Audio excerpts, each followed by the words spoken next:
to the rules of golf. Let me start by saying thank you for hosting our Arizona State Amateur Championship. This past summer, it was an awesome week out here. Jeff and all the staff did an amazing job. We had an awesome tournament, a great championship. So thank you all for allowing that to happen. We're going to dive right into the rules of golf and the modernization changes. This presentation is focused on those major changes that are coming to the rules of golf.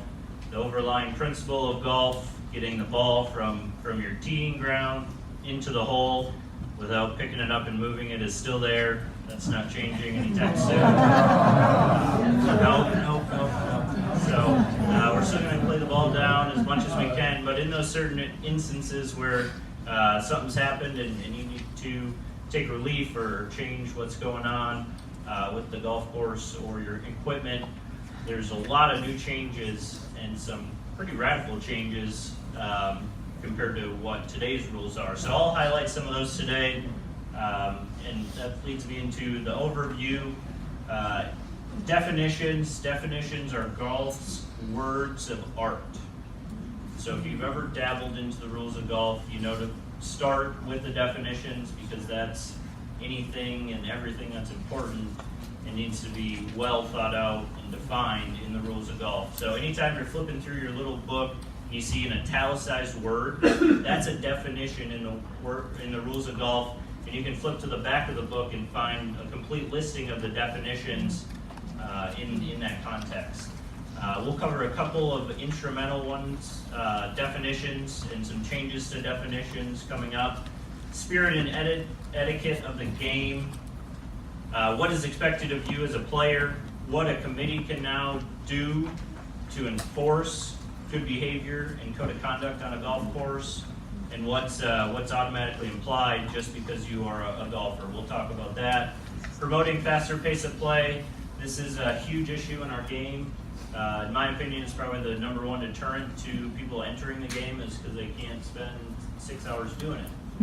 So a lot of these rule changes are focused and prioritized on speeding up the game, saving time. We'll talk about what's required as a player, what's required as a group, what's encouraged, what a committee can do in pace of play guidelines. This is a great phrase: relax requirements and reduce penalties. That should make every golfer smile, right? All right, so there's some big changes coming to penalty structures on putting green incidents, what happens in a bunker, and then we're going to talk about some incidental acts and occurrences. Excuse me. Determining who or what caused a ball to move at rest, and we'll talk a little bit about virtual certainty in regards to that.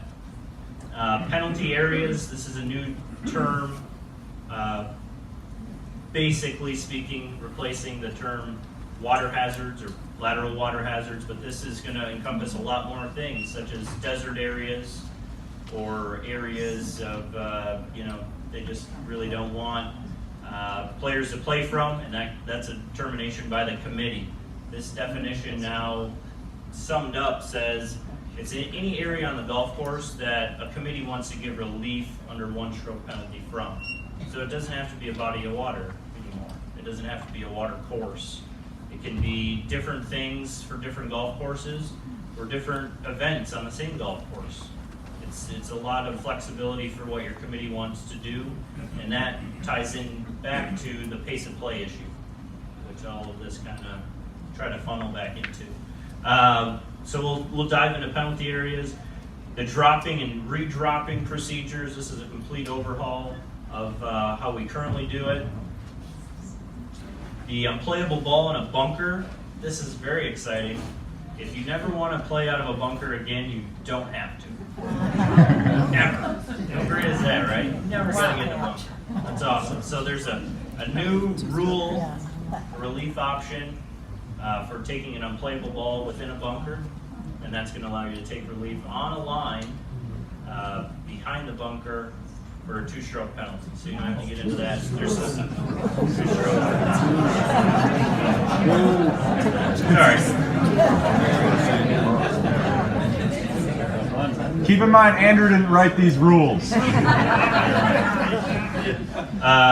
then we'll close with some advice equipment and talk about an interesting local rule that can be put into place for a ball that is lost or hit out of bounds, kind of replacing the provisional ball.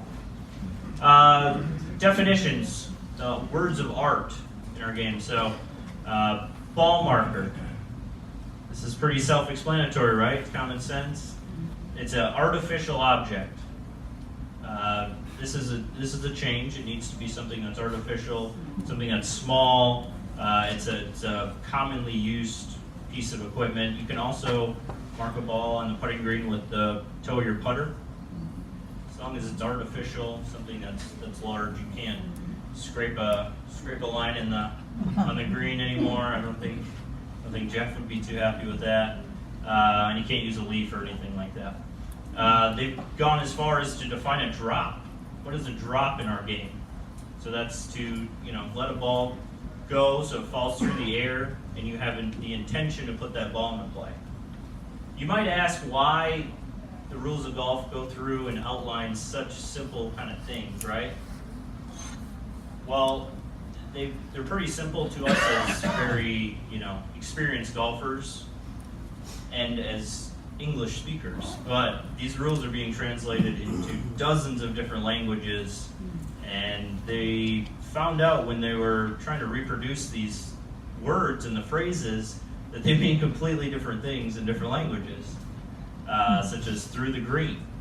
That's kind of a strange sentence. If in a different language, it could be interpreted a number of different ways. So there's some general overhaul of the language of the rules of golf that you'll notice if you flip through that book. But they've gone to those extents in order to make sure everyone is under the same understanding of anything. There's no doubts, is no word left undefined, I guess. That's a good way to put it. I will point out the improve. So a standard of whether or not you might be subject to a penalty is if you improve your condition. So to define the improve, alter conditions so that the player gains a potential advantage. So that's a new one. Previously there was around 50 definitions. I believe there's closer to 90 definitions in the rules of golf in 2019. Virtual certainty. This is a previously undefined term, but it's conclusive evidence at 95% certainty that such an event happened. So if you are playing and you hit your ball right and you're virtually certain, you've got 95% virtual certainty that ball is within a red hazard or red penalty area starting next year, then you have cause to go ahead and invoke that penalty area relief and get your ball into play. But if there's a 10% chance that your ball could be lost outside of this penalty area, somewhere in the long rough grass or in the desert, you didn't get it to the hazard, then you wouldn't have cause to operate under the hazard or the penalty area relief, and you would have to operate under lost ball to find that ball. So that's the standard at which you must hold yourself to when deciding to operate on the golf course in those situations. Moved is a very important term, but it's a ball that's left its spot and come to rest in a new spot. So if a ball isolates, doesn't move its spot on the golf course, is it moved? By this definition, no. It's got to come to rest in a new spot. So just turning, not moving anywhere in relation to the world, it's not going to be moved. Place a ball, and I will go back to dropping a ball. There needs to be intent to put that ball into play. If you're dropping a ball or placing a ball, if you casually are, for some reason reaching into your pocket before you're dropping a ball, and a ball falls out of your pocket from knee height or approximately, that ball is not in play necessarily. It's simply just a fallen ball out of your pocket. Natural forces, wind, water, gravity. These are important terms as we'll get into later in the presentation. Reference point, relief area, we're going to hit these 2 points very hard as we go through the presentation later on. The reference point is basically going to be the point at which you're going to start operations for taking relief. So if that's taking relief from a cart path, it's going to be the point at which you no longer have interference from that obstruction. If it's taking your reference point from a red penalty area, it'd be where your ball last crossed the margin of that red penalty area line. And then the relief area, this is something completely new. It's significantly simplified my job and erase a lot of doubt whether players need to redrop or drop again or when to place or where the ball can end up after a drop. Really streamlines the whole process. So the new terminology with the relief area is basically forcing players to define their area that they can drop within, and that ball must be dropped within, and then it must be played from within that relief area specifically. So there's no longer can it roll 2 club lengths away from where it first struck the course. That all goes away. It needs to stay within your relief area. Your relief area is either going to be 1 club length or 2 club lengths, depending on what you're taking relief from. Expression, as I said, it probably translates into different things throughout the world. So the general area is the new term, and it's a negative definition that we have here. So it's not the teeing ground of the hole you're playing, and it's not the putting green of the hole that you're playing, and it's no penalty areas on the golf course or any bunkers on the golf course. Everything else within the boundaries of the golf course is the general area. I'll take this chance to kind of distinguish. In 2019, there's a major distinction between bunkers and penalty areas, where in years past, water hazards and bunkers carried a lot of the same rules, and so they were sometimes lumped together. That's not the case moving forward. They're going to be treated as separate entities, and they have different rules that dictate them, and we'll highlight those in a little bit. So we got the penalty area. As I mentioned, it's any area which the committee wants to give a relief for 1 stroke. And this can be for pace of play issues, it can be for, it's bad country, or it's maybe a potentially dangerous situation, stuff like that. Or it can be, your traditionally accepted, body of water on any golf course.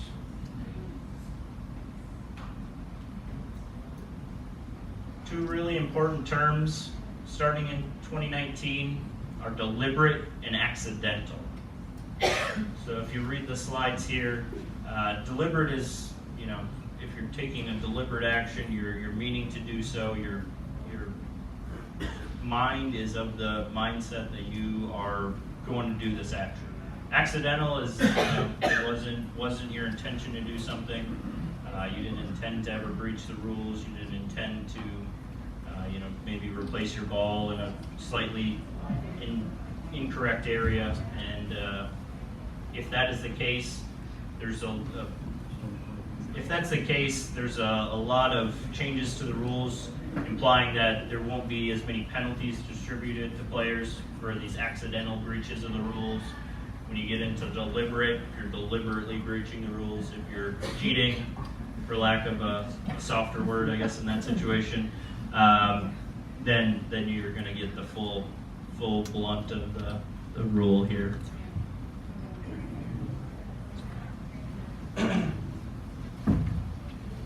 Reasonable judgment of a player.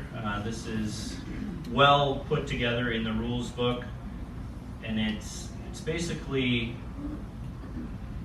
automatically assuming that all players are acting under the highest level of integrity while they're playing any given round of golf.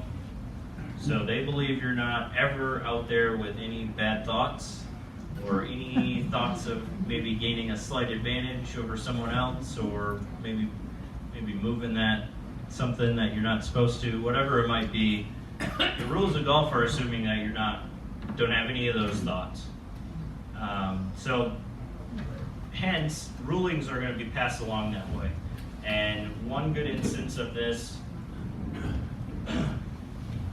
is the Lexi Thompson incident, where she, moved her ball. Her ball was on the putting green, and she went and replaced her ball, and it might have looked like she didn't put it back in the exact right spot. Is it the players? Is it the players? Sorry, is it the players' reasonable judgment that she was proceeding correctly, or at a professional level, should her expectation be a little greater than the inch or inch and a half that it was kind of assumed that she was away from her proper spot to replace that ball. So long as the player does what can be reasonably expected under the circumstances, the player's reasonable judgment will be accepted after a stroke is made, even if proven wrong at a later time. So we're going to believe the player in most instances or not. If players are accused of taking advantage of rules and things like that, we're tended to lean towards the player. Now certainly if there's people getting accused of taking advantage of rules over and over again, that's something that you might have to take care of at a committee level. But just know that the rules of golf are assuming everyone is well behaved and acting with full integrity intact. Perfect. So we're gonna. All players are expected to act in the spirit of the game by acting with integrity, showing consideration to others during play, and taking good care of the golf course at all times. This is found in Rule 1.2. So Rule 1 is core subject. So this is a key piece of the rules in 2019 and an underlying theme as we'll move through the rules.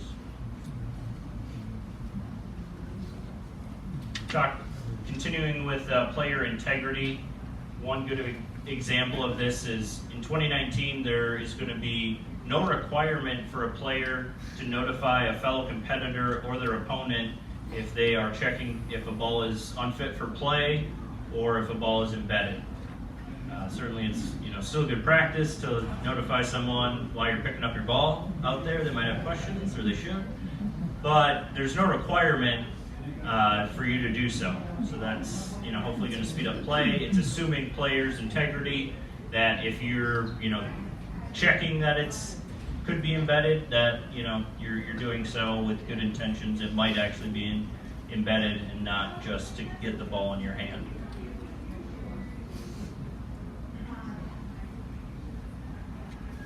The committee can now set a penalty structure for given events or daily member play to enforce code of conduct standards on the golf course. So that could relate to, angry outbursts or throwing a golf club. It could relate to, care for the course, not raking your bunkers, not fixing ball marks, stuff like that. And it could start with, a warning. It could start with a 1-stroke penalty, 2-stroke penalty, or disqualification from any sort of given event. But it really allows the committee to outline their expectations for how an event is to be conducted. This phrase, players are going to be expected to play their shot within 40 seconds. So that 40 seconds, you might ask yourself when that time is going to start. That time begins when it's the player's turn to play, when he has an opportunity to play without distraction, and it's safe to do so. So all of those three things, when it's his time to play, he's going to have 40 seconds. That might include putting on your glove, getting your yardage, taking a drink of water, talking with your caddy, whatever it might be, finding a club, taking 8 to 10 practice swings. If you can do that all in 40 seconds, that's great.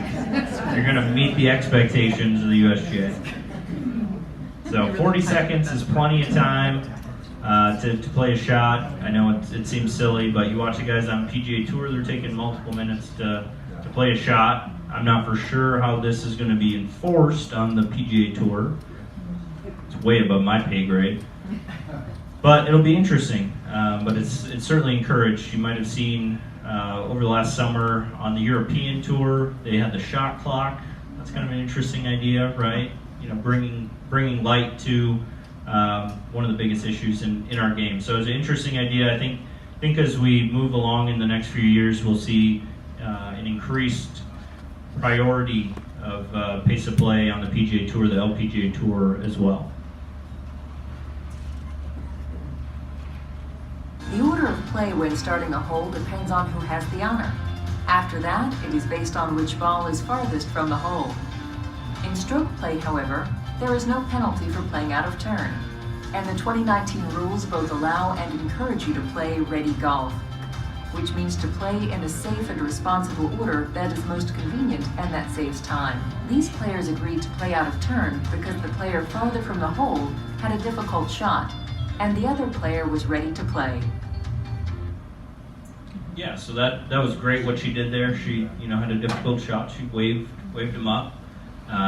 That's something that should be encouraged, and you should do that multiple times per your round. There's no sense waiting. If you've got a difficult shot, you don't want to be rushed. Just have that fellow competitor, your other playing partner, play their shot. And it can be nonverbal cues or verbal cues, whatever it might be. But they're encouraging that communication between partners, and ready golf should be a part of your game. Another important change to the rules of golf, this is going to be a big one, that's going to promote faster pace of play, is the reduced amount of time you're allowed to search for a ball before it's lost. So currently in our game, it's 5 minutes before a ball is lost. They've dropped it down to 3 minutes. So there's 3 minutes before a ball is lost. This is going to do a number of things. Hopefully encourage more provisional balls, hopefully increase the number of non-competitive events that utilize the local rule for stroke and distance or a lost ball that we'll get into at the end of this, or penalty area marking. So when does it start? Great question. Absolutely. Everybody, I've done this many times. I get that question every time. It's perfect.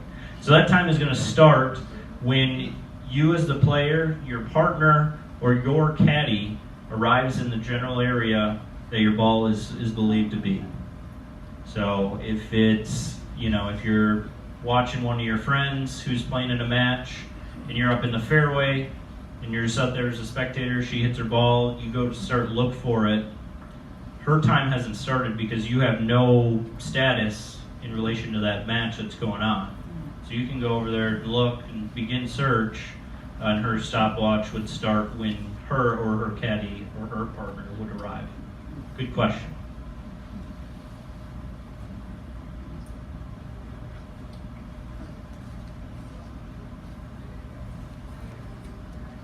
A change with caddies, and in this reference, caddies is also going to apply to your partner in a team event. So caddies can no longer assist a player with alignment once that player has begun taking their stance to make a stroke. This is going to be something I think that changes the LPGA game a good amount. You watch any of that, a lot of times the caddy is right behind the player until she's making her swing. So as soon as the player starts to take their stance, then that player cannot be behind that player on a line. Here's a video here attached with this. The rules permit you to freely exchange advice with your caddy or partner, but you're required to act alone when making a stroke. Under the 2019 rules, once you start taking your stance for a stroke, neither your caddy nor partner are allowed to stand behind you.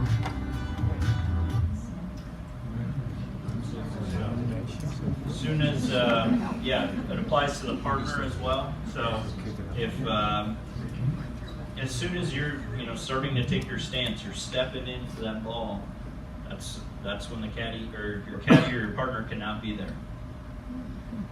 It's a little different on the putting green. We'll talk about that, but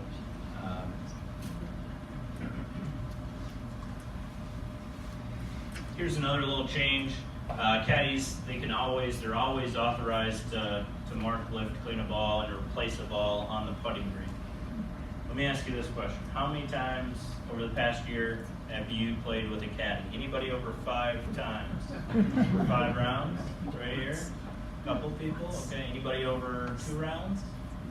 2 rounds with a caddy? Anybody have 1 round with a caddy? 1 round? All right. We could all get a round in with a caddy sometime. I have a question. Sure. Standing behind your partner or anybody else, trying to help them see where the ball goes, as long as you're not giving them any guidance about aim here, aim there, is that still okay? That is a very good question. The answer to that question is helping a player or helping your partner try to find a ball does not supersede this rule. So if you're in a position behind the player, when he starts to take his stance or during his stroke, that's a violation of this rule, and that's 2-stroke penalty. So I know it's very common that you want to stand behind someone to help them spot, but that's just not going to be allowable. That would be a breach of the rules. I found, I think if you stand, slightly off to the side, maybe, a couple of feet, and your intention is to watch the ball and have no intention of lining up the player, there's not going to be penalties implied. Your intention is to help out, and certainly, but I think you can reasonably do so at a slight variance right behind the player. I think that's fair. Under the 2019 rules, when your ball is on the putting green, your caddy is allowed to mark, lift, and clean it, with or without your approval. If your caddy has marked and lifted your ball, it can be replaced by either you or your caddy.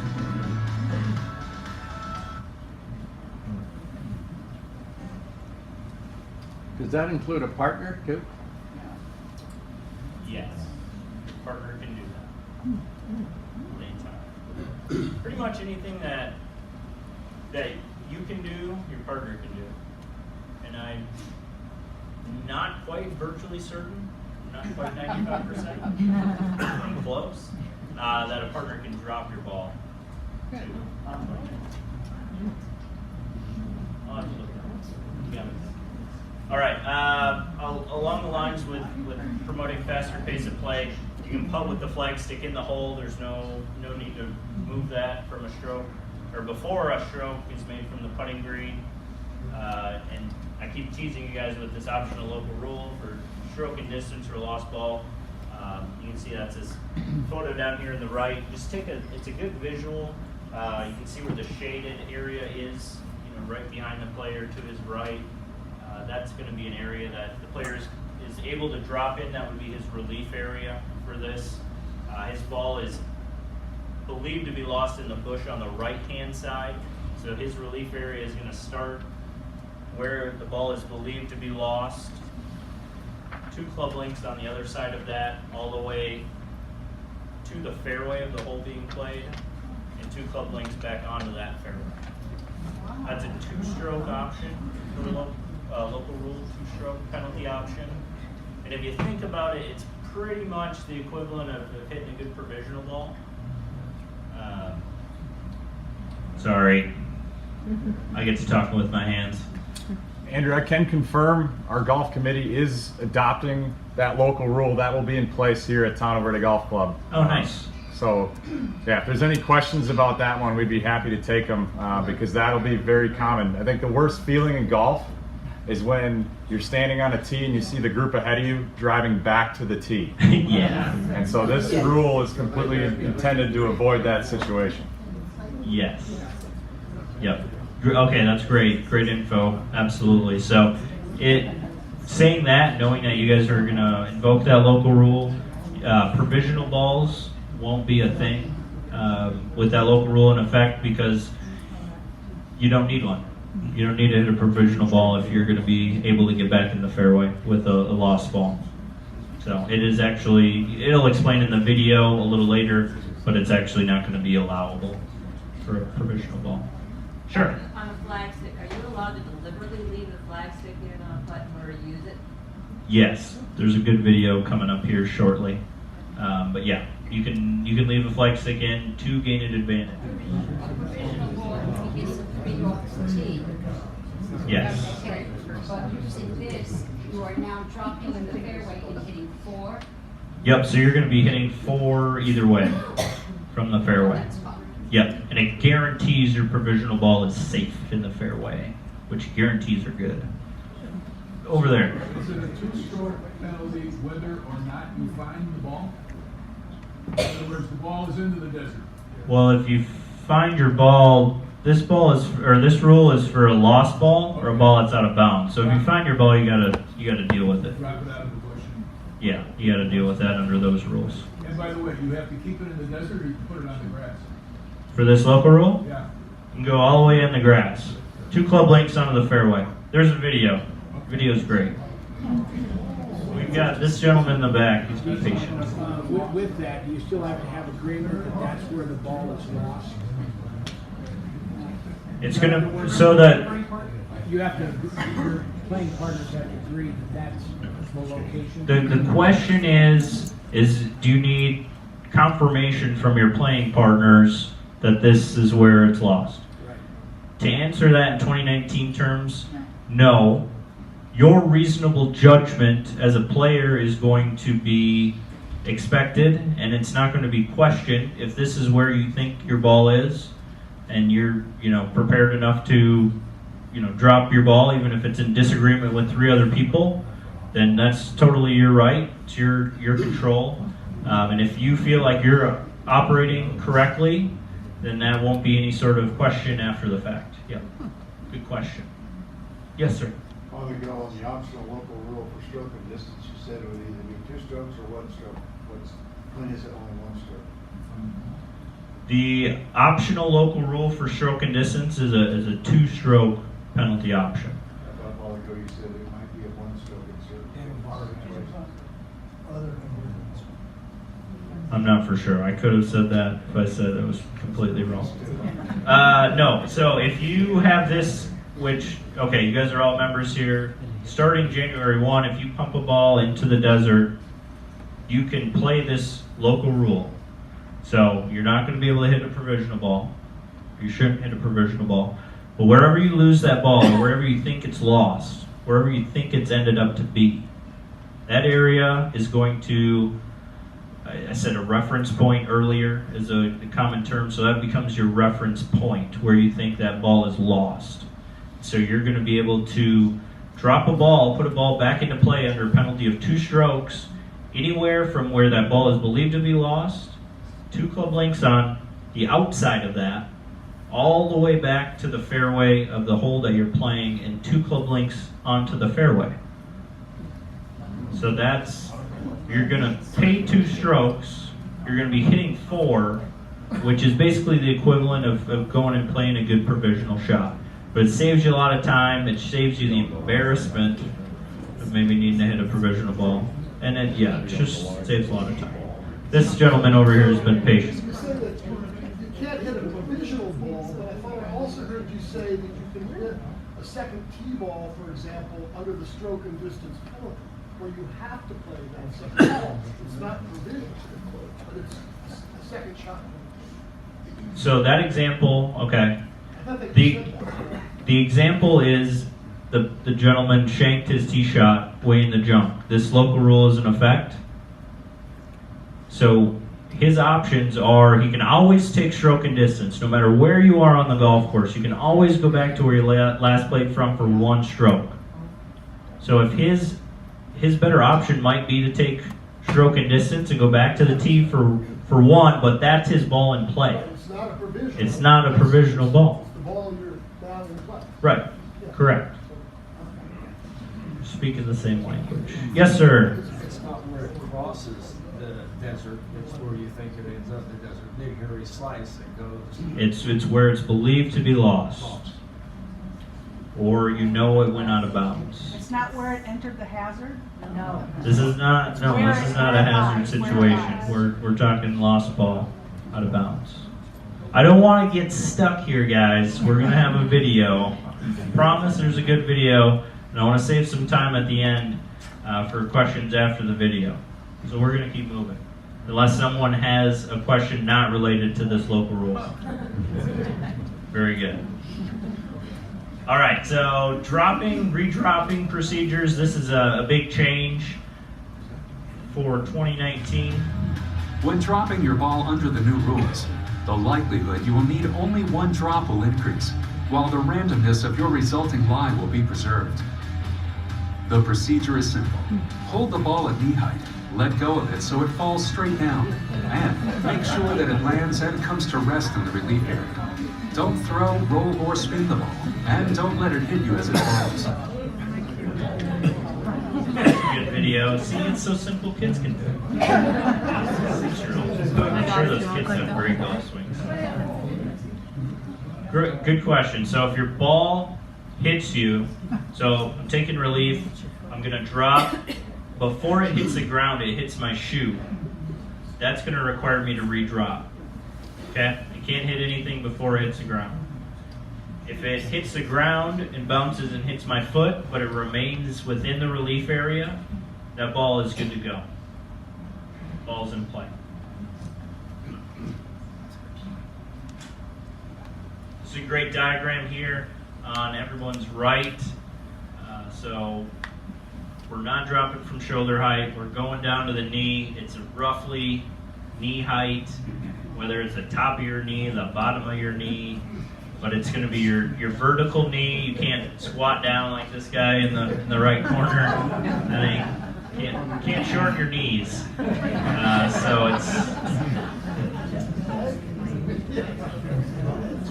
the underlying key here, folks, is when you drop a ball, that ball needs to be dropped within the relief area, and it needs to be played from within the relief area.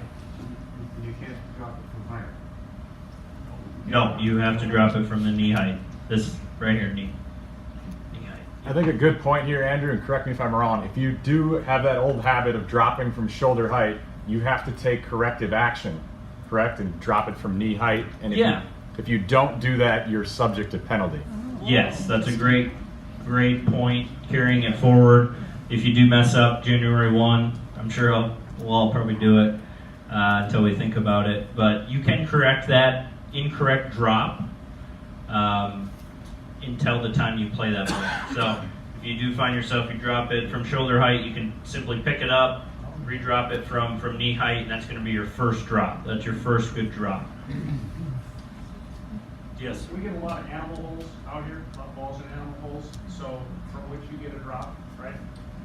If you take your one club area of relief from your knee, it's pretty easy to drop it in another animal hole. Seriously, I get another club length relief, or is that violating a rule by trying to drop it in another animal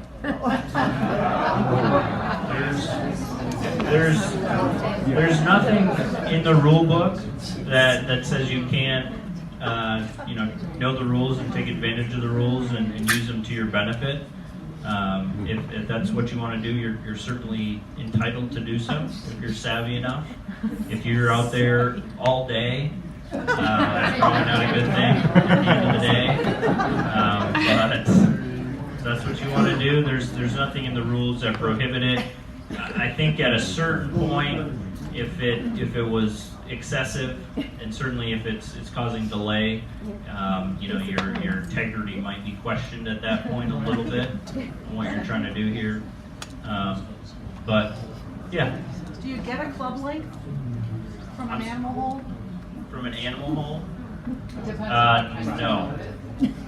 He said a club. The relief area. Let me put it this way. Let me take it back. Yes, there'll be a club length with your relief area. So step one of taking relief from anything essentially is going to find your reference point. If it's an animal hole, it's going to be a point where the animal hole is no longer interfering with your stance swing, area of intended swing. And you're going to put a tee down or a marker down at that reference point. That's going to be your home base where you'll start measuring from. In that condition, you get a one club length relief area no nearer to the hole, so whatever shape that might be, and then yeah, you drop and play from within that relief area. Yes, ma'am. Is the rule still intact, though, that you cannot get relief from an animal hold if the ball is not playable in the first place? In other words, it's so tucked in under a staghorn in an animal hold that you couldn't hit it anyway? Yes, That was the that exception. that exception is still intact. Okay. And that goes for like obstruction relief as well. Yes, in the back. Do you have to drop in front of you, or can you drop to the side from knee height? There's no clarification that it needs to be in front of your body. You can drop it, I guess, behind you or between your legs, whatever. As long as it's knee height, that's all the guidelines they've provided. There's one thing I learned about the rules. If the rules don't say you can't do it, it must mean you can do it. Okay, so a lot of text here on the relief area. We've touched briefly on it. So the area which a player must drop a ball when taking relief under a rule is that definition of a relief area. So your specific size of a relief area is going to be dictated by 3 different factors. One is your reference point, and we've talked about that's kind of your home point where you're going to start taking your relief from. The size of the relief area measured from your reference point is going to be determined either 1 club length or 2 club lengths away from your reference point, and that's going to be determined by what relief option you're taking it from. So if you're taking relief from a red penalty area in 2018 or 2019, you're going to be able to drop a ball within, or your relief area is going to be 2 club lengths in measurement from that reference point. If you're taking relief without penalties, such as from a cart path or something like that, then your reference point, or your relief area is only going to be 1 club length from that reference point. So that's going to remain the same. And the third factor, your reference or your relief area is always going to be predetermined based on the selection of clubs for the day. So by default, by definition, the relief area is as long as your longest club that's not your putter in your bag that of the clubs that you've selected for play that day. So it's automatically that big. If you're taking relief in an instance and you only have your wedge to measure out those 2 club lengths, know that it's your wedge plus whatever distance it needs to make up to the equal length of probably your driver in the bag, and that could dictate variance in your relief area or what you assume to be your relief area. So just know automatically it's your longest club in your bag, not your putter though. Is anybody's putter longer than their driver? Anybody? Where's Phil Peer? That's good to hear, actually. I've touched on this before. Ball must land in, come to rest in the relief area where it was dropped, or else it must be redropped. So no longer can a ball necessarily strike the ground and then roll up to 2 club lengths away from where it originally hit the ground. We're thinking, the thought process is when you're dropping from knee height, it should eliminate a lot of those instances where your ball is going to hit the ground and kick and roll different areas. So you shouldn't have as much trouble getting that ball back into play and coming to rest within the relief area. We answered this with a good question earlier, so there's no redrop requirement if the ball accidentally hits a person or object after it hits the ground. So a lot of times, I think it's going to be a pretty common occurrence that you drop a ball from knee height and then it bounces, hit your feet. And that's not going to be a redrop requirement. That ball is good to go.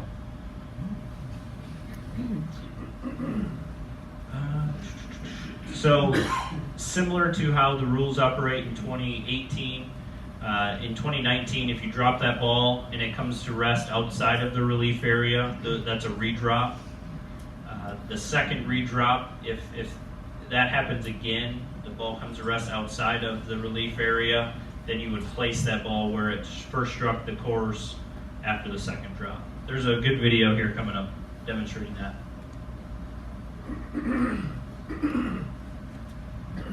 Here's a relief When you areas drop video. in relief areas defined by 1 or 2 club lengths, in the 2019 rules, a club length will always mean the length of the longest club in your bag, except your putter. For most players, that club will be their driver, but not always. This player is using his driver to measure his 2 club length lateral relief area, outside a red penalty area.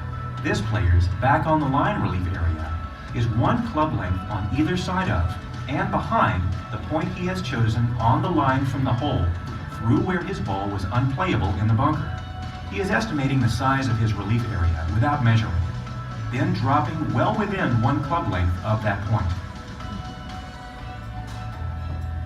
Finally, when a player measures with a shorter club, it is still the longest club in their bag, except the putter, that defines the relief area. Remember, when you drop, your ball must always land in, come to rest in, and be played from the relief area. Does anybody have any questions on that video? Pretty good stuff there, right? All right, when to redrop. In the 2019 rules, when dropping and taking free relief or penalty relief, your ball must be dropped in the defined relief area, and it must come to rest in there too. Most of the time, with the knee-high dropping procedure, that will happen on your first drop. When it doesn't, drop a second time. If that drop doesn't stay within the relief area either, place a ball where your second drop first touched the ground. All right, so that's a good video. A couple of good things I'll highlight. First, when he went to drop his second time, you saw that he dropped in a different area of the relief area, right? Different spot in it. That's totally acceptable. That was done on purpose, just so you know you don't have to drop in the same spot twice, right? The second point, you saw right behind the sprinkler, that he had a T in there. That was his reference point, right? So that was his point nearest to where the ball was laying, that he no longer had interference. So that's his reference point. The T on the left and the right hand side of that center one, that was his, relief area measured out by that club, and then he dropped it within and got it back into play.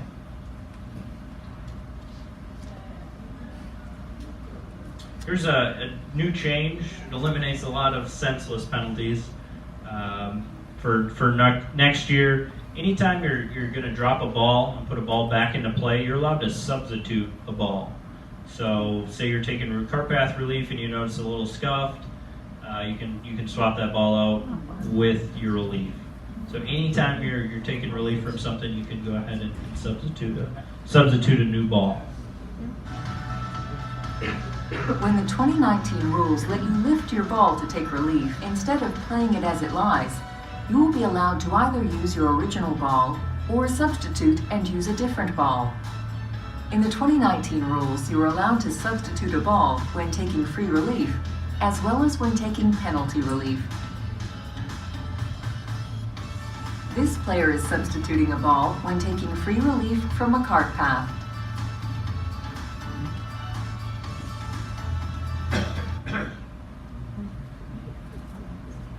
So that's good news. Does it have to be the same kind of ball? Generally speaking, no. So there's only a handful of events globally that put the one ball rule into effect. Most of the USGA championships, a couple overseas things, but in general play, no. There's no requirement to play the same make, model, or brand of ball. Yes, sir. Does the 40-second rule apply to these situations where you're taking relief? That's a great question. Yeah, absolutely. To answer that, no. The pace of play is not intended to, prohibit or restrict anybody from proceeding properly under the rules of golf. So you do get grace time to make a decision on a ruling. And that goes back into encouraging ready golf. If you're dealing with a situation over here and you want a minute or two to weigh your options, that's when everybody else in the group needs to be playing forward and holding the group's position on the golf course. But no, once your ball is back into play, you're settled with your relief option. That's when the 40 seconds would start. You get some time to make it right. Good question. That's only a recommendation, 40 seconds, isn't it? And it's not a rule. That is in the rules of golf. Yep. No, but it says it's recommended that you make the Right. Okay. Yes. You're not penalized if you don't make it 40 seconds. There is not a penalty structure in the rules of golf, but that would go back to the committee who's in charge of the competition or your daily play, and any sort of specific pace of play guidelines. They put that back onto the committee to write any sort of penalty structures for that. Yep, good question. All right, keep moving along. Jump into penalty areas. We're going to find out what Red they are. and yellow water hazards, two things that most golfers are pretty familiar with. Now, one of the big changes in 2019, though, is the introduction of this concept of penalty areas.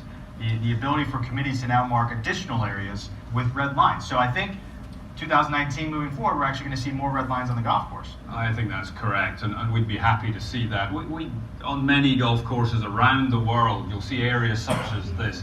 Difficult areas to find your golf ball, difficult areas to play from, and by being able to mark them as red hazards, we give the player a relief option outside of it. So just outside the red line, they can then drop under penalty of 1 stroke within 2 club lengths of that point of entry.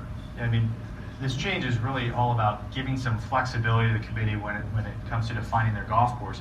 But because we are going to see more red lines, there's now the opportunity for players to find their balls in more situations. Similar to this, if my ball is there, I may well want to play it. Yes. Right? Under the current rules, there are a number of things I can't do. I can't ground my club or move loose impediments. All those things come 2019 as part of the rules modernization initiative. Those go away as well. So if a player wants to play their ball, they're now going to have the ability to do some things that today they wouldn't allow for. Again, I think just offering that flexibility to the player. You can play the ball as it lies, you can do all these things, or you can take relief under a penalty of 1 stroke. I think that's all important. It is important, and a key element, a key theme throughout the modernisation process was trying to speed the game up, and we think that these changes in and around penalty areas will do just that, make a wonderful game just that little bit quicker, and therefore that little bit better. Great stuff there from Thomas Pagel and Ron Hickman. Thomas is from the USGA and Ron is from the RNA. You can probably tell them apart by their accents there, but they did a great job kind of clarifying what is a committee to do and how they should think about maybe marking a golf course moving forward. And it's really about giving them more options, and it's customizing, giving another layer of customization to a golf event. If you've got a high handicap event where you're just looking to keep these guys from playing 6-hour round, you might want to just go ahead and declare everything off the turf as a penalty area, which you can certainly do that now in 2019. You even have the ability to declare the edge of the turf as your margin, so you don't even have to waste the paint to go out there and paint it. And then you can turn around the next day and have a high-level scratch competition where everything is played as a general area. So it's really cool that the golf committee that rewrote the rule book has considered that and has emphasized that with the rewrite of the rules book, giving those committees a lot more options. And these are committees, when I say committees, it's who's in charge of your golf course, so that would be Jeff in the back. But more specifically, if you play in a men's or ladies group, whoever's kind of making the decisions on that end. And I will take this opportunity to say, anytime you're making decisions as a group with your group play or anything like that, it's a great idea to consult with your professional staff. They're very keyed into what's going on, your software systems, what's good practices and whatnot. So definitely include them in, but it's exciting because we have a lot more options as a committee to make events a lot more specialized for our clientele. Yes. If you pull a ball, crosses the red line into the penalty area, do I have 2 options now? One is to take it across the red line with a 1-stroke penalty, or take it from where I think it's lost with a 2-stroke penalty over to the area. No. So there's a distinction that needs to be made between a penalty area and this local rule. So if an area isn't marked as a penalty area, then the local rule might be in effect. But say it is in effect for your scenario, so you've hit it into a red penalty area, you've got 3 options. You can go back to where you last played from.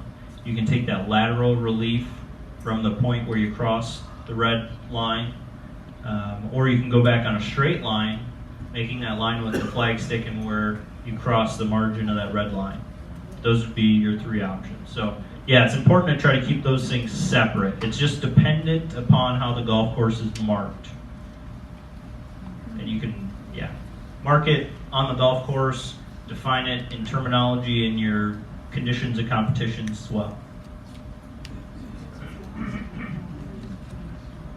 All right, so penalty areas, consistent with today, they can be marked red, they can be marked yellow.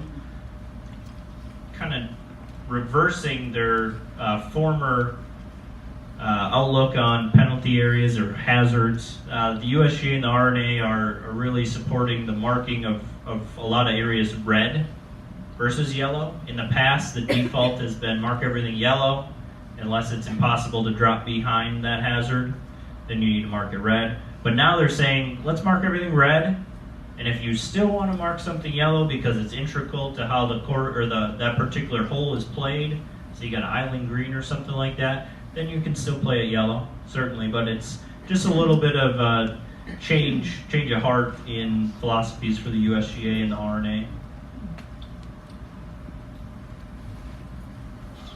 We saw this in the video with Thomas and Ron, but it's okay to move loose impediments.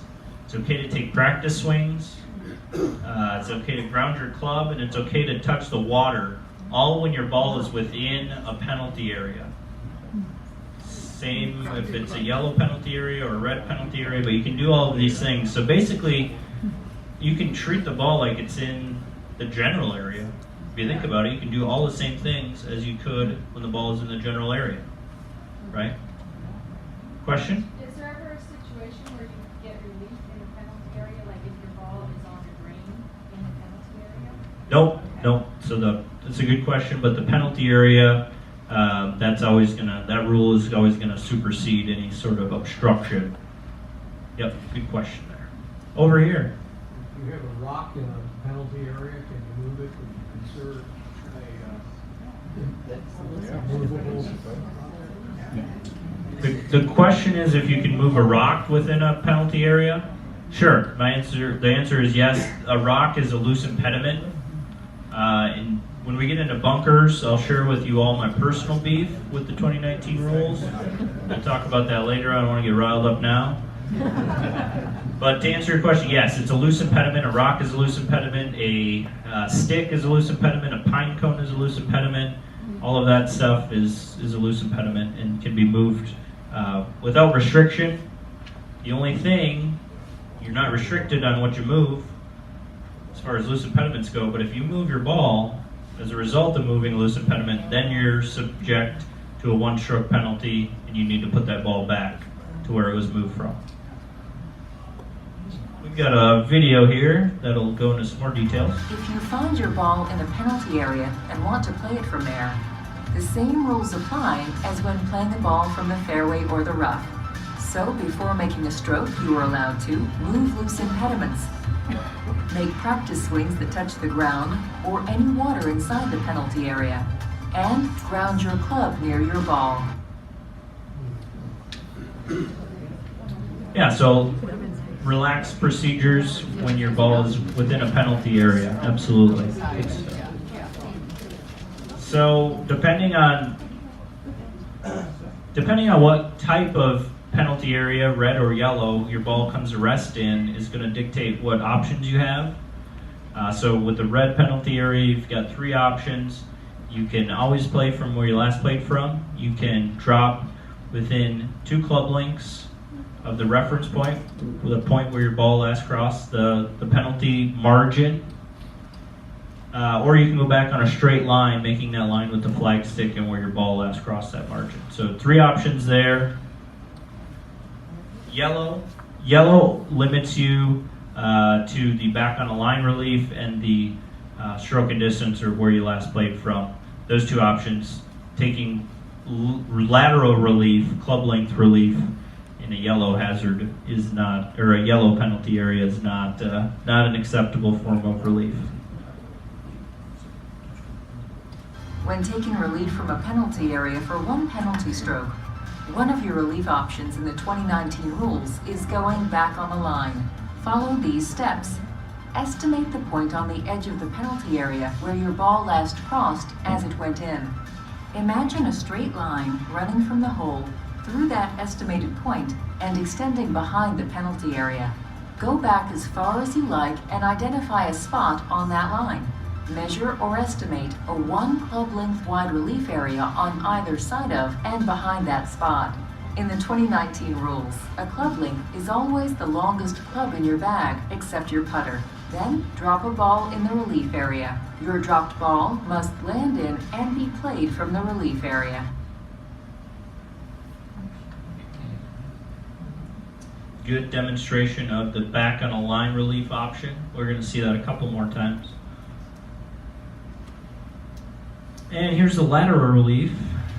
In the 2019 rules, when you take lateral relief from a red penalty area under a one-stroke penalty, estimate the point on the edge of the penalty area where your ball last crossed as it went in. Starting at that point, measure or estimate your 2 club lengths relief area outside the penalty area that is not nearer the hole. In the 2019 rules, club lengths are the length of the longest club in your bag, except your putter, and then drop a ball in that area. Your drop ball must land in and come to rest in the relief area. I always like to think that guy's hitting driver off the deck from that scenario. Why not? A little downhill lie, get after it. But that's cool. So he measured out his 2 club lengths. That's his longest club. He's obviously not going to be able to drop back in that red penalty area. So that's why that kind of slice of pizza is created. That shaded area in the video. That's his relief area. Some of you savvy folks with the rules in today's world might have known about this this additional option that's currently in place. It allows a player to take opposite margin relief from a red hazard. This isn't as important. It wasn't really well known back in the day. So in the new rules, they've completely eliminated this option. It is a possibility to put it into play for a local rule if your course conditions allow for it. The only time you really would do it if you have a red penalty area butting against out of bounds. But that's out of play for next year, so you're just limited to those 3 options for a red penalty area. And if you want to do so, you can put that into play, the opposite margin relief with local rule. All right, relax requirements, reduce penalties, great words, very soothing. So we're relaxing things and procedures on the putting green. So this is a big change. What are we going to be allowed to fix in 2019? Spike marks, animal damage. This video does a great job. The 2019 rules allow you to repair almost any damage on the putting green. In addition to ball marks and old hole plugs, you are allowed to repair spike marks and any other damage caused by shoes, repair animal damage, and repair damage caused by maintenance practices. The fixing and repairing of the putting green must be done promptly and must not improve your line of play beyond the repair of the damage. So that last phrase there, cannot repair beyond the extent of the damage, so you can't go in there and just beat a path to the hole in front of your ball. You can't do that, no. You're pretty much allowed to fix a lot of the common damage. The underlying philosophy of this is a player should be able to repair the green back to the condition to the best of his abilities that it was prepared for at the beginning of the day. So, saying that, you can't fix aeration holes because those were there at the beginning of the day when it was prepared for the day. You can't necessarily fix, say if you've got like a dead patch of grass, never happened out here, so you guys don't have to worry about it. But if you're traveling to another club, and they got some like dead grass and it might be indented or something like that, Well, that's naturally occurring. That's not something that you're going to be able to fix. It's probably like that in the morning. So I think we had a question right here. We'll start with this lady. What about the hole itself? If somebody before you has a repaired hole, can you do that? Yes, yes. The question. Because this year we can't do that. Right. That's exactly right. So the question is does this relax requirements and the ability to fix damage on the putting green include the hole itself? And the answer is yes. You can fix that hole to the best of your abilities. If you ever find, like, you know, the side of the hole is blown out or something like that, here's a personal tip that I picked up. If you can pull that cup liner up so it's level with the surface of the ground, get your divot tool and just pack in dirt all the way around, kind of pack in by that where that it was blown out, and push the liner back in. Usually works out pretty good. So right here. So these relaxed requirements are applicable if your ball is on the putting green? Yes, your ball must be on the putting green in order to fix a ball mark, in order to fix a spike mark, something like that. In the back. With being able to repair literally the entire green between you and the cup, is the 40-second rule still in play? Yes. Okay. You don't get a whole bunch of time to make a perfect line and then another 40 seconds to prepare. So this is all within, you know, that amount of time. And, you know, 40 seconds, I've said it probably a dozen times. That's not necessarily, if you take 41 seconds, you should get a penalty. That's not what I'm trying to convey at all. The recommendation that's been put forth is players should be able to make a stroke in 40 seconds, and generally speaking, less time than that. So as a rules official, if I'm rules officiating, my advertised time that I'm going to hit a player with a penalty is probably 40 seconds, but he might get the grace period of 50 seconds on his first stroke. That he takes a long time, he might get a little warning from me, and then continued issues with taking a long time would warrant maybe a penalty. So yeah. I just wanted to clarify. You said if your ball's not on the green, you can't repair any damage on the green. Even if you're putting from a foot off the green, you can't repair damage in front. If you have damage on the putting green, your ball does not have to be on the putting green in order to fix that. So 13.1C goes into some pretty good explanation what is allowable there. Under current rules, my understanding is you can't repair when the ball mark is off the green. You cannot, if that ball mark is on the fringe and it's lying between the hole and your ball, you can't fix it, and you can't fix it in 2019 either. Because you caused it. Now, it's a different story. If your ball was laying there wasn't a ball mark in front of your ball, player B comes in, it's right in front of your ball, creates that ball mark, your ball was laying in that position, you're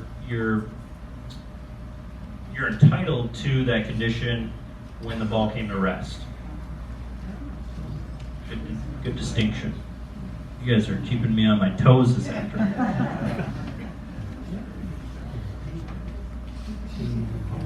All right, here's another good change that we'll let the video explain. Under the 2019 rules, when you are assessing the line for your putt, there will be no penalty if your caddy or partner touches the putting green to point out where you should aim or how your putt will break.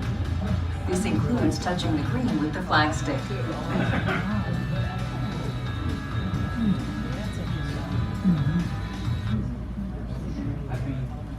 Yeah, you can touch your line of putt now.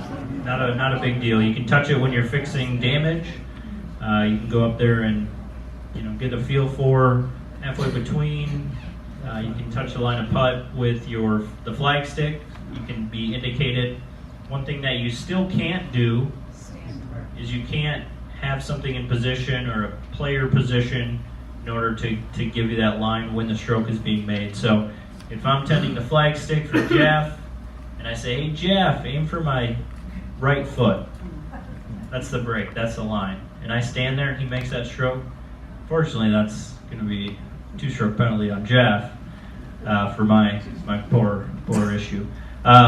But if I was to, say Jeff, hey, aim for my right foot, and then I go ahead and move, reposition myself, still tending the flag stick, then there's not a penalty because Jeff didn't hit a ball or put that ball into play while I was positioned to assist him. Under the 2019 rules, if you accidentally move your ball or ball marker on the putting green, there is no penalty. For example, if you accidentally move your ball in making a practice swing or in preparing for your stroke,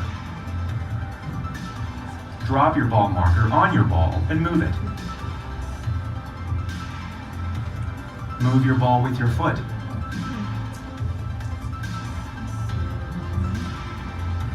Or cause your ball marker to move. There is no penalty, and you simply replace your ball or ball marker on its original spot. Yeah, relaxing those requirements on the putting green.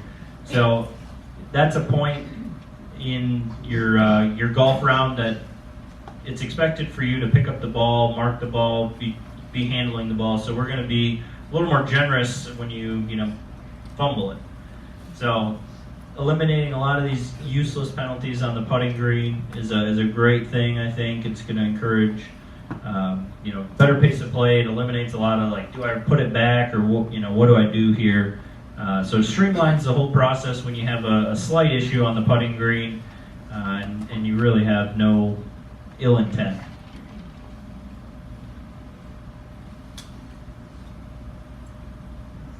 All right, so this is a new change as well. We kind of got into the accidental movement on a putting green with some local rules that have been in effect starting after the Dustin Johnson incident mostly.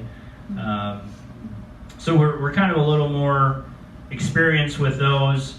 Here's something different. Once your ball is on the putting green, you mark it, you lift it, you clean it, you put that ball back. If that ball moves for any reason after that point, you're going to be able to revert back to where it was marked on the putting green for no penalty. If you move it, or if wind, water, gravity moves it, you're going to put it back. That's kind of like your safe spot. So once you mark it, and you've kind of got a home base there, wherever your mark will be. So this is a good video that'll demonstrate it really well. After you mark, lift, and then replace your ball on the putting green, if it moves for any reason, including for your own accidental actions, or for some other reason such as wind, always replace your ball back on its original spot. If you don't know the exact spot, estimate it as accurately as you can, and replace the ball there. Yeah, so her ball moved from, no action of hers. Either way, she's going to put the ball back where it was marked. She had already moved that mark, so her best guess, her best reasonable judgment is going to be accepted in replacing that ball. All right, so K to putt. Putt at a flag stick that's still left in the hole. This video is going to start with the player off the green and then end with him on the putting green. Under the 2019 rules, there is no penalty for hitting the flagstick that is in the hole when you played your stroke from off the putting green, or if you played your stroke from on the green.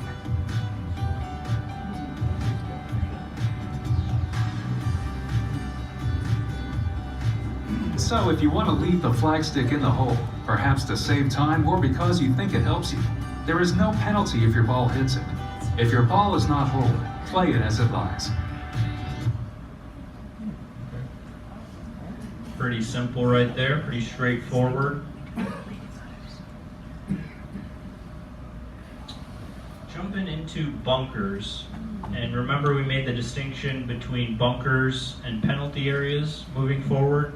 So if you remember, in penalty areas, you could move loose impediments, you could ground your club, you could take practice swings, no issues. We're still not going to be allowed to do those things, or some of those things, let me say, in bunkers. But a big change, a radical change, we're going to be able to move loose impediments when they are in a bunker and our ball is in the same bunker. I think we get into Under the 2019 rules, there is no penalty for moving loose impediments when your ball is in a bunker. However, some bunker restrictions continue to exist. Awfully nice to dispose of those loose impediments right there. Absolutely. So that's going to be something that's a big change in most everyday play. So you're going to be able to move those loose impediments. If you're moving a loose impediment, your ball moves, you are subject to the 1-stroke penalty. You cause that ball to move, and then you put that ball back. So you still need to be very careful. It's like moving a loose impediment in the fairway or in the rough, in the general area. So if your ball moves as a direct result of removing a loose impediment, there would be a penalty. You need to replace that ball. Here's where my gripe with the rules of 2019 come in. Rocks, stones and bunkers, right? I've got it on my hard card. I don't know if you guys play it, but stones and bunkers are deemed to be movable obstructions. So that if your ball comes to rest in a bunker on top of one of these stones, you can move the stones, and if your ball moves, you don't have to worry about it. You could just replace that ball. So you get to move, you treat those stones as obstructions. Well, the USGA took that away from me in 2019. I'm a little upset because stones and bunkers could be a dangerous thing, and it's not good for clubs. A bunker isn't, usually prepared with stones in it. A lot of bunkers have stones in them, but it's usually not the intention to have stones as part of the bunker. So that was my gripe. I took it up with the powers that be and got shut down. But anyways, that's a little minor technicality with the rules. But underline, you're going to be able to move loose impediments out of the bunker. The challenge should be playing from that bunker sand and not from navigating a pine cone or something like that. Question. Yes. You're not saying that a stone isn't a loose impediment. A stone is a loose impediment. Yes. Okay. Just if it's by your ball and your ball moves when you're removing. Yep. I got you. Yep. So 2019, that's the right mindset. Yep, absolutely. So bunkers, you can touch that sand, as I mentioned, when you're picking up those loose impediments. And generally, you can ground your club, not necessarily right around your ball, but you can touch the sand. You can put your club into the sand if you need to, not necessarily right behind your ball. But that's not going to be a penalty moving forward. So it's relaxed. You can set your club down. You can take a couple wedges in there. You can set one down on the ground. You could lean on the club if you're waiting to play. As long as you're not testing, as long as your intention is not to gain information about that bunker to play the next shot, your intent is just to lean on your your wedge. That's not going to be a penalty. But you can't test the surface. And so you can't take a picture. Good video. Some bunker restrictions continue to exist. For example, you are still not allowed to touch the sand with your club, behind or in front of your ball. When making a practice swing, or when making your backswing.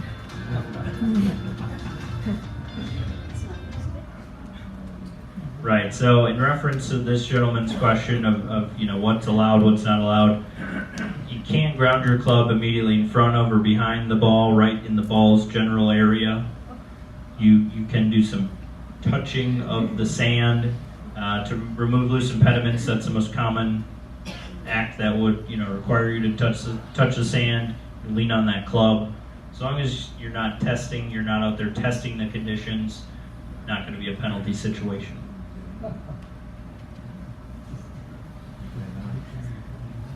Okay, this is a good one. I file this one under the common sense change. So starting in January, there's not going to be a penalty if you make a stroke at a ball and it accidentally deflects and hits you or hits your equipment, anything like that. That is there's a slide on it, but to tie in with like double hitting a ball, not going to be a penalty for double hitting. The stroke is going to count, and you're going to play the ball as it lies. Even if you double hit a shot, so you take a swing, and somehow you make contact with the ball twice, it's one stroke, no penalty. Play that ball as it lies. This is my best example of the day. So pretend I've got my golf cart parked over there, playing my shot, hole is this direction, completely shank. When I shank it, I double hit it. I hit my golf cart over there, it's carrying my clubs. My equipment bounces and hits me. In 2018, that's a lot of penalty strokes. Several. 2019, no penalty strokes, I'm playing that ball as it lies. Thought process is there, why penalize the guy when he's probably done something that he didn't mean to do? You know, that ball probably didn't end up where he wanted it to if you hit it off yourself.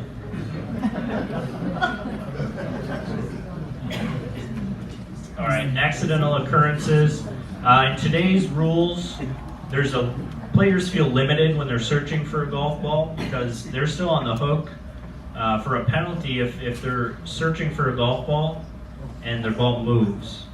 So in 2019, the rules are kind of reversed, and they do allow for players to search really without limitation, and if there is a movement of a ball accidentally when they're searching, that player's going to be able to replace it, no penalty. And this is a pretty good video here that Under will the demonstrate. 2019 rules, there is no penalty if you accidentally move your ball while searching for it.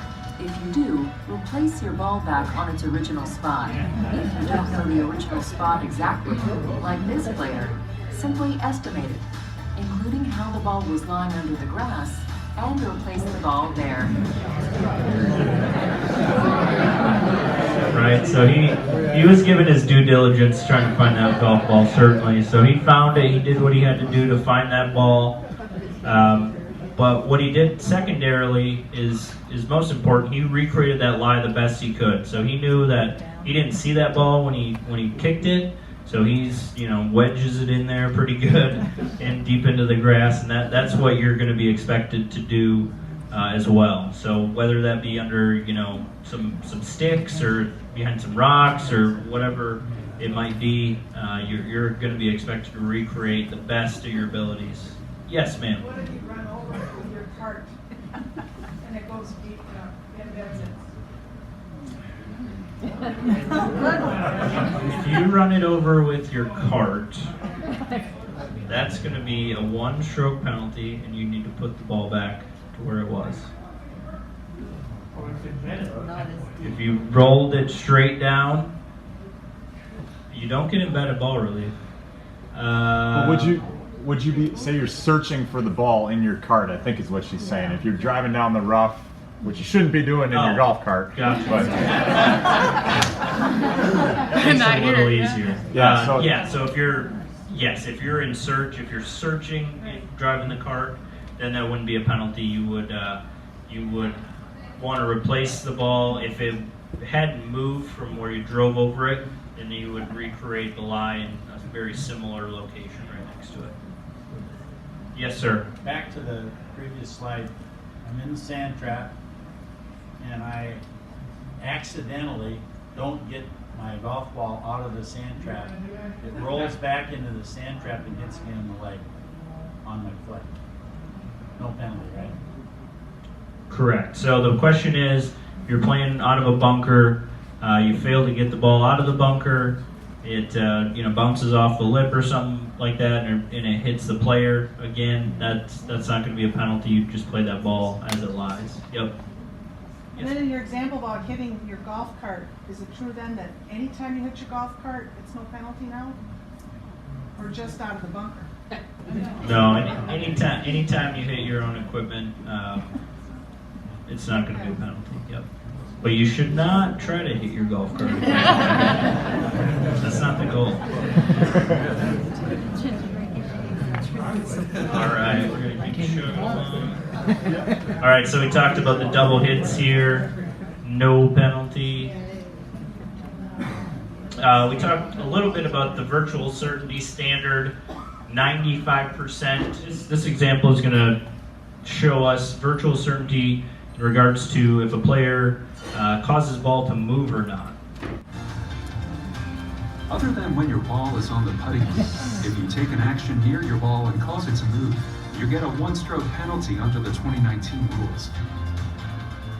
However, you are only responsible for causing a ball to move if it is known or virtually certain that you did so. This means when it is 95% or more likely that you caused it to move. For this player, it is not virtually certain that his actions caused the ball to move. Therefore, the ball is treated as moved by natural forces and played from the new location.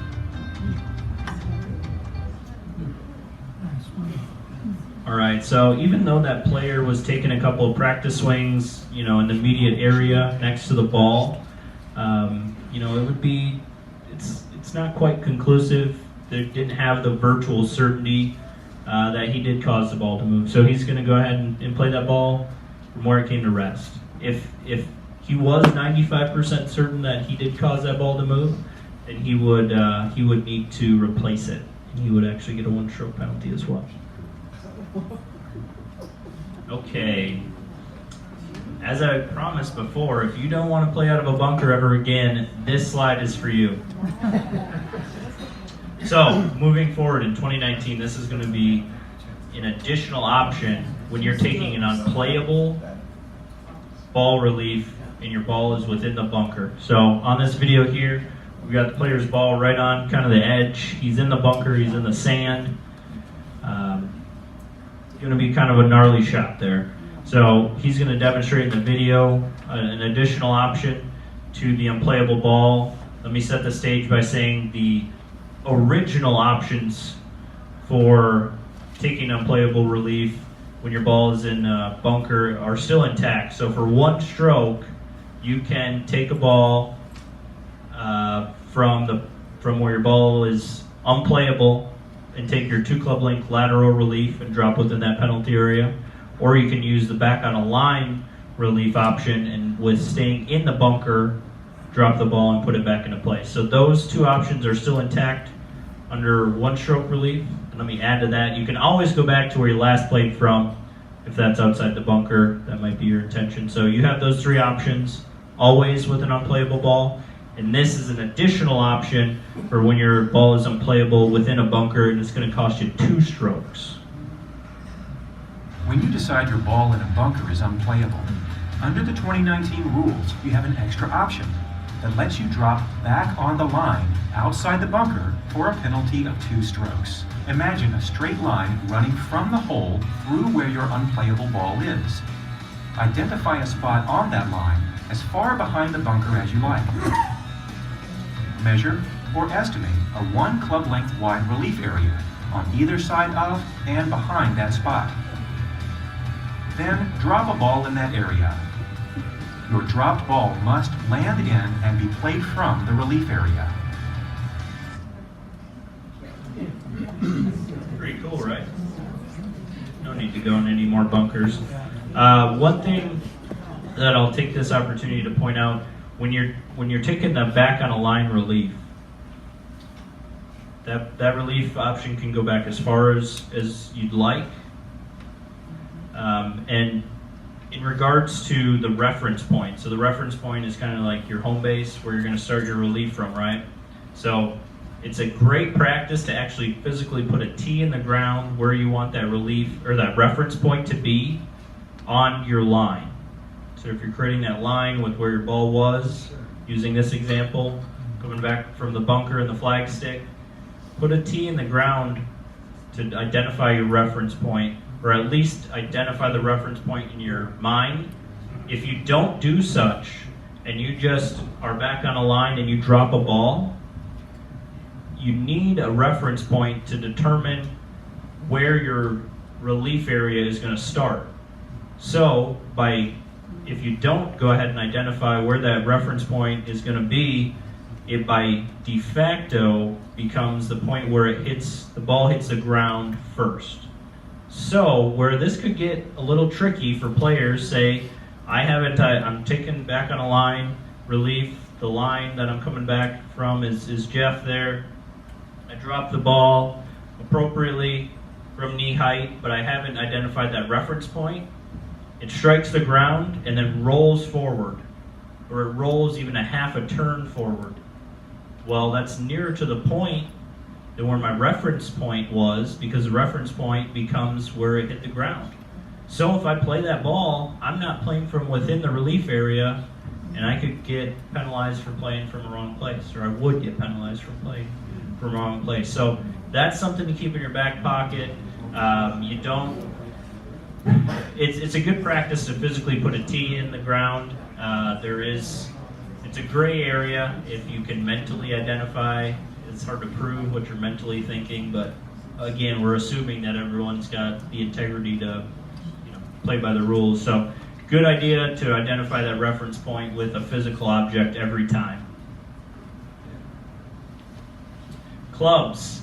If a club is damaged for any reason during your round, whether it's in anger or normal course of play, you can do two things. You can play with it, or you can try to repair it.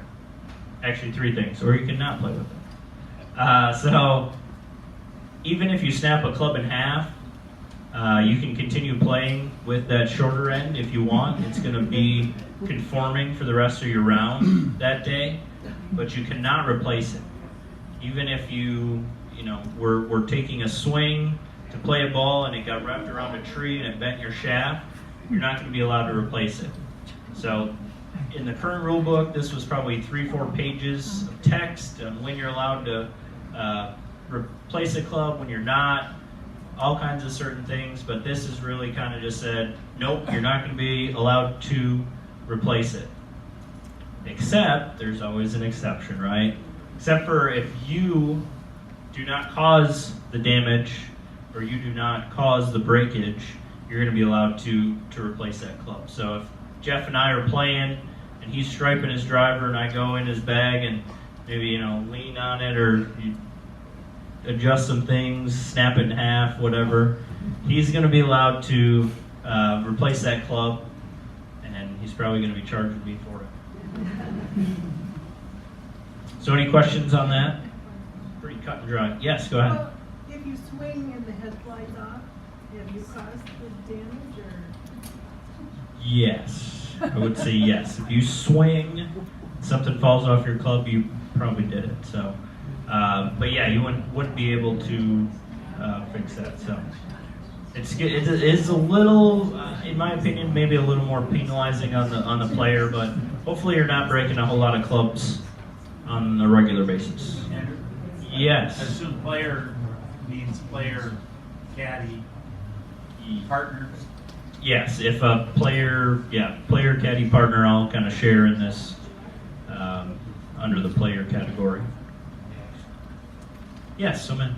With all the new adjustment heads and stuff, if the head falls out of the shaft, can you replace it even though you caused that damage to happen?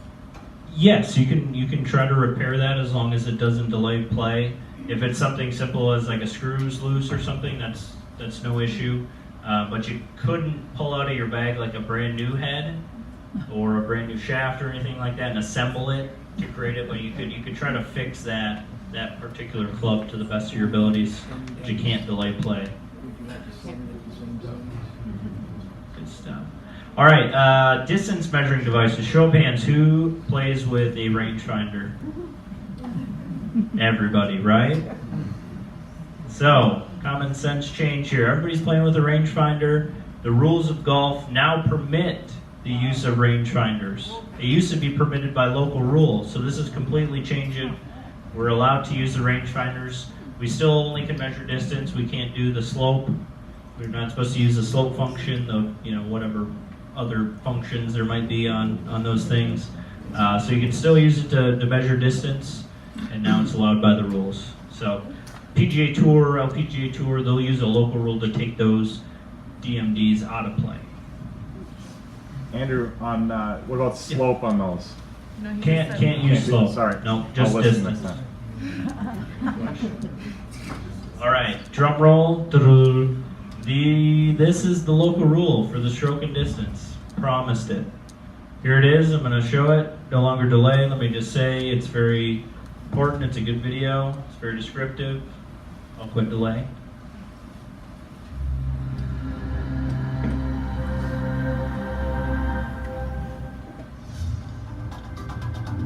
Starting in 2019, when your ball is lost or out of bounds, your course can use a local rule that does not require you to play under stroke and distance. Here is how it works. For 2 penalty strokes, estimate where you think your original ball is or where it went out of bounds. Imagine a straight line running from the hole through that estimated point. Next, estimate the point on the nearest edge of the fairway that is the same distance from the hole. Imagine a straight line running from the hole through that estimated point. The relief area where you can drop and play your ball for 2 penalty strokes will be quite large, anywhere as much as 2 club lengths outside of the 2 lines and between them, but not nearer the hole than the spot where you estimated your original ball is lost. You cannot use this local rule if your ball is lost in a penalty area or if you have played a provisional ball.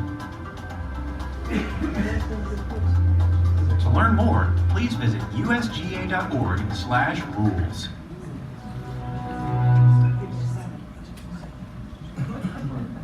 That probably did a lot better job explaining it than I did. Except for the last thing you said about, or if you play. Yeah. You cannot play a provisional ball if this local rule is in effect. Because it's already assuming, I'm sorry? But they just said on there, unless you have played a provisional ball. Why would they say that?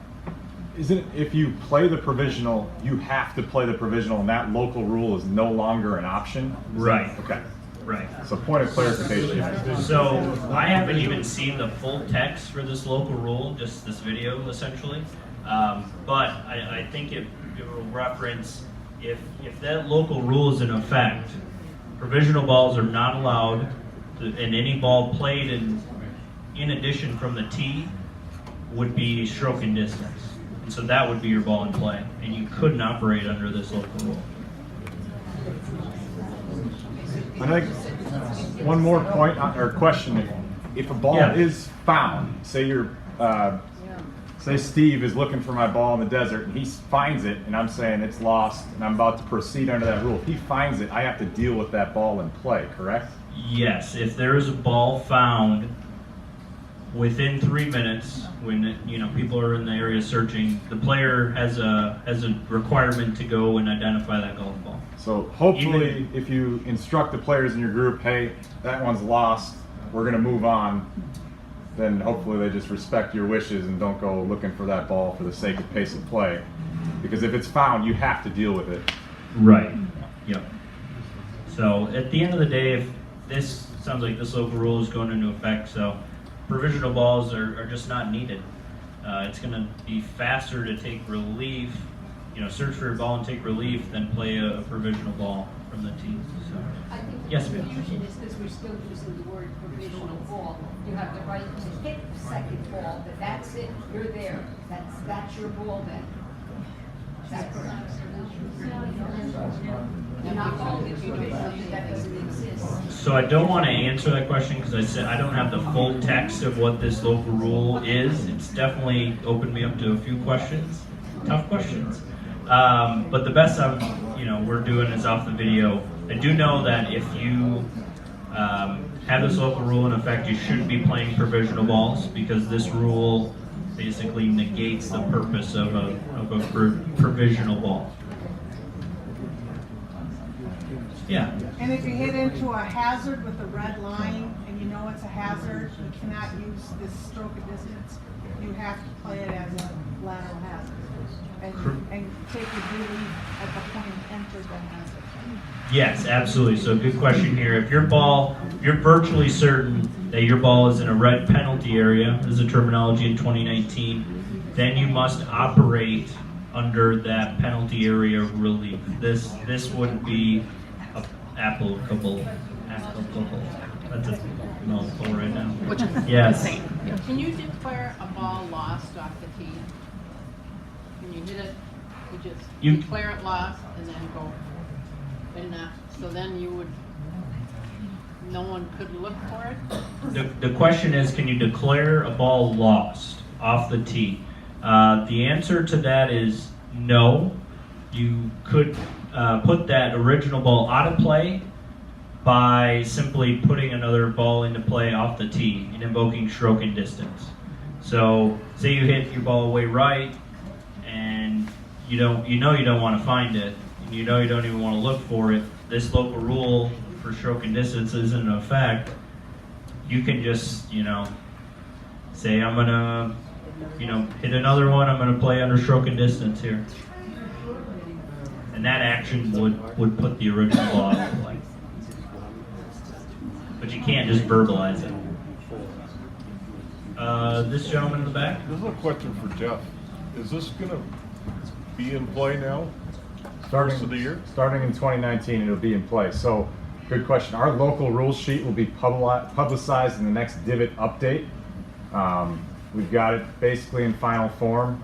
So we were just kind of waiting through this seminar to make sure we're in agreement with everything with Andrew and the rules. But you will see that in the next Divot update, which will come out, I believe, a week before the first of the year. Yes. I'm still confused because most of the time I can find my ball. So if I had a really good drive and it's in the desert, I'm assuming I'm going to be able to find it. And if I do find it, I can't then call it a lost ball, right?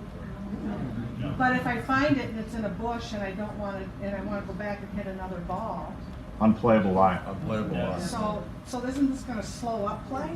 No, you wouldn't go back. No, you wouldn't have to go back.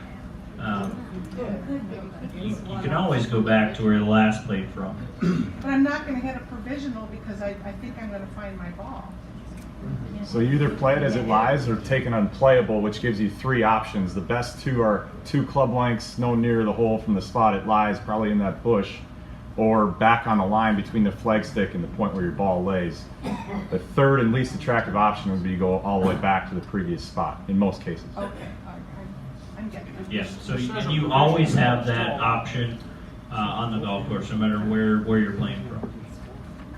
I'll talk to you. All right. Any other questions? Okay, perfect. So just a few more slides here. We're wrapping up, guys. Appreciate everybody's patience.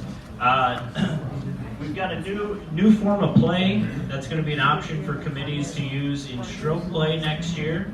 It's called maximum scoring. It's basically what it sounds like. So players or the committee can go ahead and establish basically a stroke limit for any given hole during any sort of competition, and they have a lot of flexibility with doing this. You can, as a committee, you could say, no, 9 is going to be our max score, so we're not going to take any double-digit scores on the scorecard. Once you hit 9, that's done. Pick up the ball, put a 9 on your scorecard. You could do something like double bogey, double net bogey, whatever you might, feel is fair. This is another way you can go ahead and speed up play by limiting those, blow-up holes. And most importantly, here at the end, so a player who does not complete a hole, they're not going to be disqualified from that given event. They're just going to receive the max score. So kind of has some ties to Stableford scoring. There's no point system, but similarly, there's no disqualification if you don't hole out. You just get the max. Green reading books. These have made gotten some media attention the past few weeks. Just know that they are allowable in competition.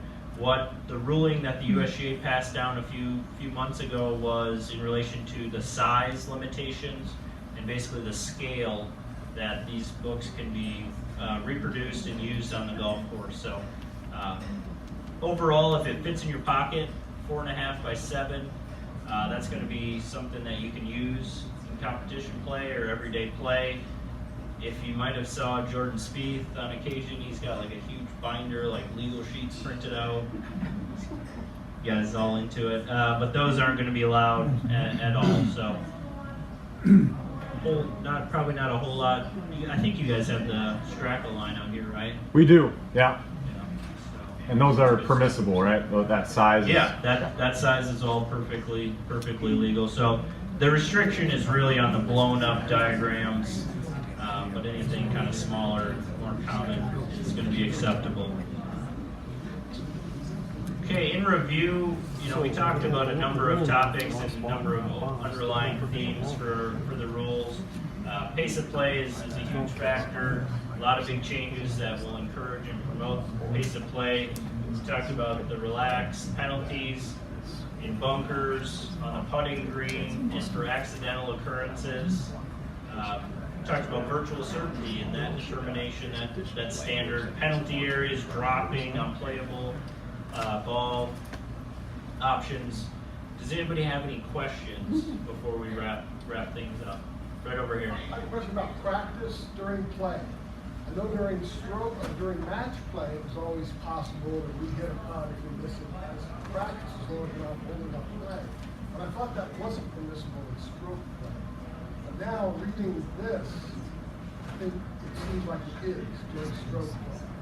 No, you still wouldn't be able to. The question was if you can like hit a putt in a stroke play competition or kind of practice. Yeah, it's practice. You couldn't do that in stroke play. If you read Rule 5.5, people have the book. I don't know exactly what 5.5 is, but I know you're not supposed to practice. You can practice on practice greens, practice on the hole next being played.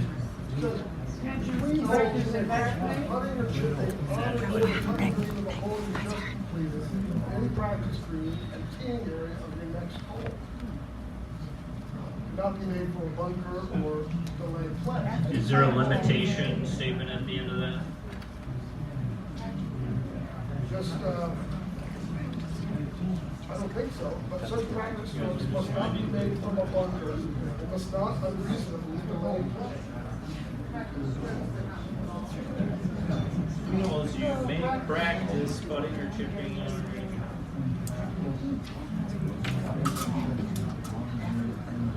Okay, so the question here, and we're on Rule 5.5, page 36, if anybody's following along.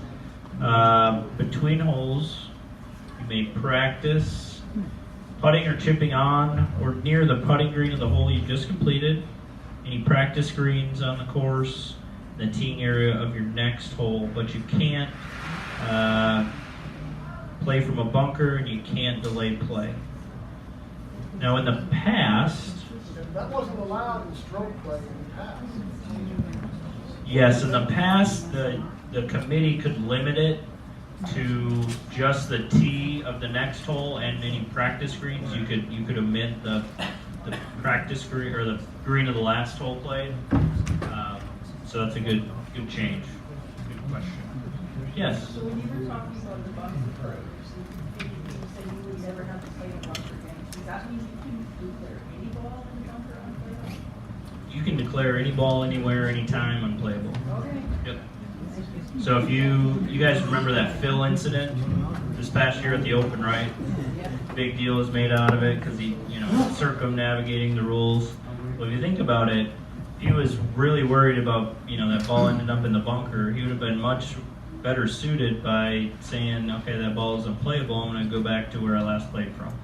Or, I say this interchangeably because it gets you to the same spot, but unplayable, you can always play from where you last played from under stroke and distance, and stroke and distance is its own rule. It's the same thing. Two different ways to get there. Yes? Did you say that only you, your caddy, or partner can mark your ball on the green? If you authorize someone else in your group to mark it, that's fine.